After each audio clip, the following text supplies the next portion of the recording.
আগামী 22 এবং 23 তারিখ শিলিগুড়িতে পানীয় জল পরিষেবা বন্ধ থাকবে। নতুন ইনটেক ওয়েলের কাজ করার জন্য পানীয় জল পরিষেবা বন্ধ থাকবে।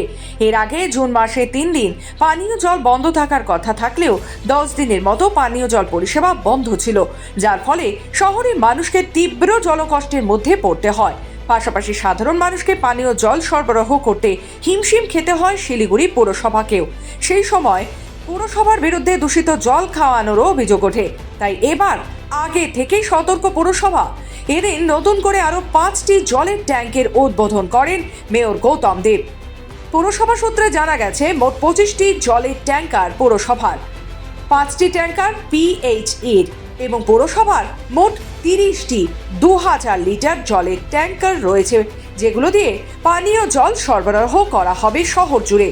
তাছাড়াও দুদিনে মোট 2 লক্ষ জলের পাউচ প্যাকেটও বিতরণ করা হবে শহর জুড়ে।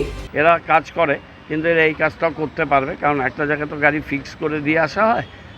একটা ট্রাক্টর অনেকগুলো ট্রিপ করতে পারে, একটা ড্রাইভারও অনেকগুলো ট্রিপ করতে পারে, সেটা আমরা ম্যানেজমেন্টের মধ্যে রাখছি। আজকে আমরা আরও অর্ডার দিয়েছি, কিন্তু এই 5টা আমাদের কাছে এসছে এবং এটা আমাদের খুব কাজে লাগবে। আজকে এই এক্সট্রা আমরা 5টা পেলাম। আজকে রাতে দুদিনের জন্য জল আমরা বন্ধ করতে বাধ্য হচ্ছি।